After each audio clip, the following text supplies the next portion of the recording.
Hello again, YouTube. This is Brian and Rob. Still looking for some sort of branding. Don't have a tagline. So today we're just gonna be like the music simps and see how that works.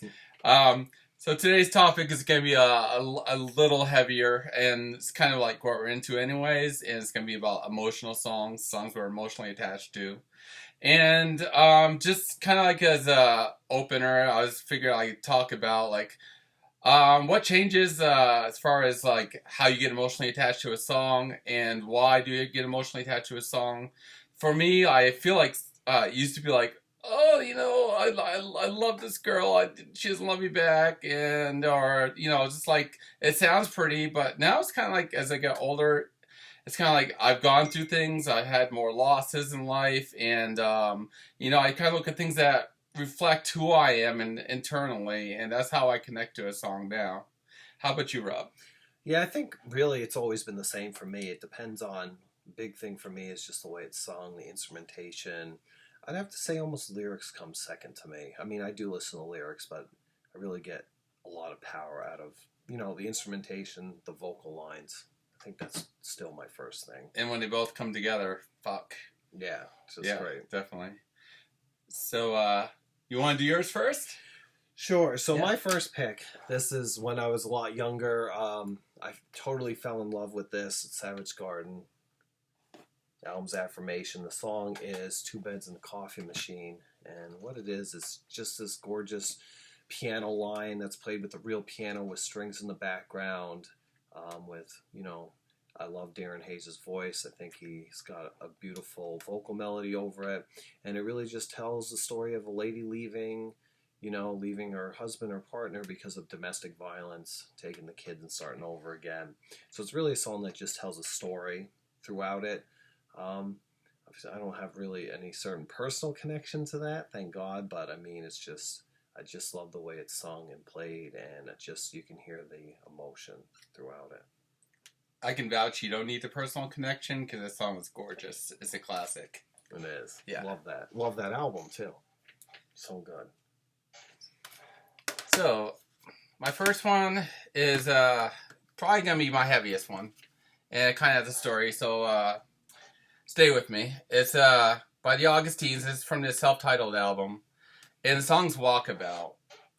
And this song is one of those songs that came along during the perfect timeline in my life. Probably one of the hardest times in my life. I had gotten a call at work one day, and my family told me that my grandmother had a heart attack, and I should get down there as soon as I can. And this was a week after I had a really good visit with my grandparents. Always been really close with them. So I drove down there, and I found out she needed to have surgery for her heart, and stayed there for the night. And she got through the surgery, and it wasn't 100%, but it got her so she was still alive. And since that period of time, Grammy went to different hospitals and in and out of consciousness. It was like a long journey for her to even get to a point where she could,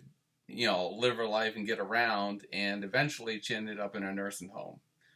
Grammy already had dementia, so that added to everything when she got back to herself. And eventually, Grandpa assigned himself into the nursing home as well. And from there, it's pretty much me going to visit, and both of them being in different states of distress and having their mental state not be what it was before. But I kept going, and I would have visits with my grandmother, and a lot of them were good. And then there'd be periods where I don't know if Grammy's going to make it. And so these journeys between the home and the nursing home, where I would try to put on a front when she was up and awake and, smile. And then sometimes I'd be driving home, but I didn't know if it'd be the last time I saw her. And every time, once I discovered this song called Walkabout, every time I would drive home, I would play the song. And the song was about a lot of sadness and going to this place and then finding redemption.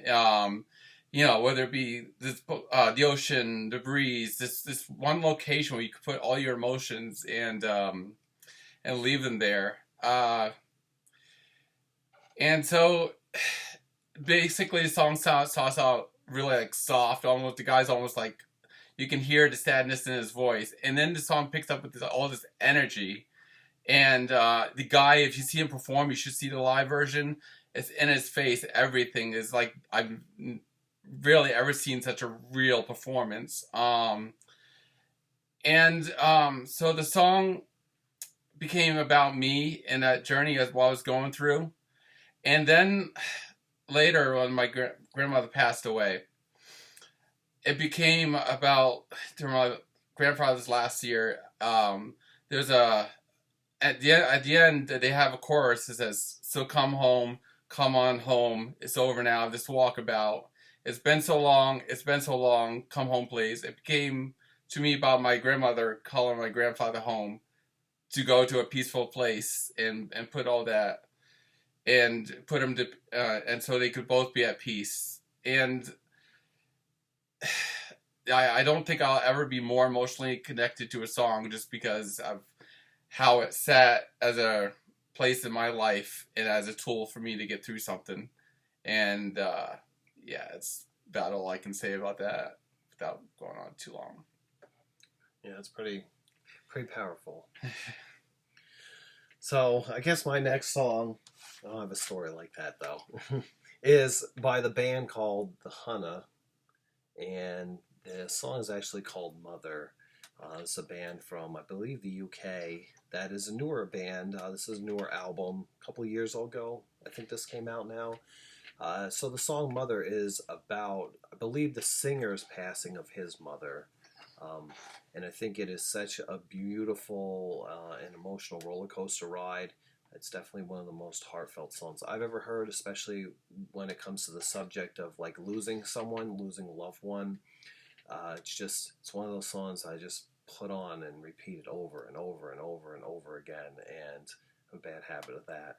But it's like there's a part towards the end of the song where he just starts like screaming my mother, and it's so powerful. You can really hear the pain in his voice, and I just think it's just one of those songs that I'll never forget, that I'll always come back to now, and totally just in love with it. So good. Once again, I can vouch for the feels that song brings. Is also one I had on repeat. Mm-hmm. Yeah. Yeah. Totally worth a listen to. Alright, so this next one I'm not sure if I can talk about. It's gonna be hard. But it's Ho Ho Ho by RuPaul. No, seriously, I did have an emotional moment when I found this while looking through my CDs. I don't remember ever buying this, and I don't think I've listened to it yet, but I might. It might bring me some joy. So, Christmas is coming. Right? 'Tis the season. Yeah. Alright. So my next one is by a band. I want to say owl, like the bird, but it's like OWEL. Like, I looked up the pronunciation so I could be accurate. And I am not holding it right. Anyways, so the album's name is Paris. And the song's called Weather Report.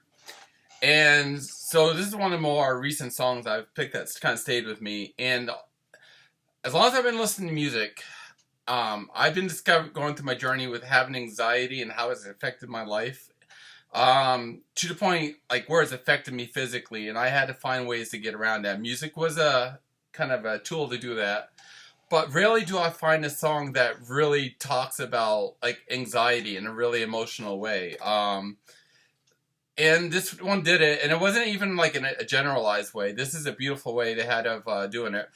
And the song, it's talking about this guy who's kind of like, I guess he's sees something. He sees danger. It's about like the weather outside. They, talking about like seems like chemical rain, and just there's this like free spirit out there. Yeah, he sees, and she's out there without a care in the world. She's like taking the raindrops on her tongue or whatever, and he sees this and he's almost inspired by it. And this person almost kind of like does a come hither and encourages them to break out of the shell and not be afraid of everything. And one of the lines that it does is this, is this Paris model, and I looked at the pronunciation for this. Hopefully, I'm saying it right. Fluctua nec mergator, and it is called. It says it means it is tossed by the waves, but does not sink. And this is a beautiful line for a beautiful song. And pretty much the song inspired me to kind of combine my loves of writing and music. And I made like a social group called Artxiety, just because I finally found songs that talked about this sort of thing. And it's a song that kind of moved me forward and made me want to do more. So, and that's it. That's it for that one.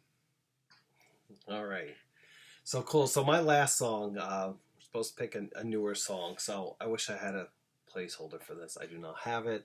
I am actually picking Adele's newest song, Easy on Me, from her upcoming album 30. I wish I had the album right now. But I'm just picking this because I just loved how they chose like almost a pure piano ballad for a single for such an album that's just going to be massive. And I totally love this song. I think the piano is gorgeous. She's just got this impeccable voice. Her voice is so powerful, and again, you can feel what she's saying. It's about a relationship ending. Just pure vocal lines, and the song is it's it's mixed perfectly. It's just gorgeous. I love the piano part, I love the vocal part, and it's another song, like the first time I heard it, I repeated it probably 8 times over and over and over again. Yeah, I was kind of like, is it over?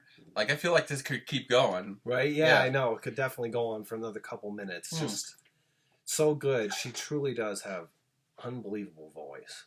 Definitely.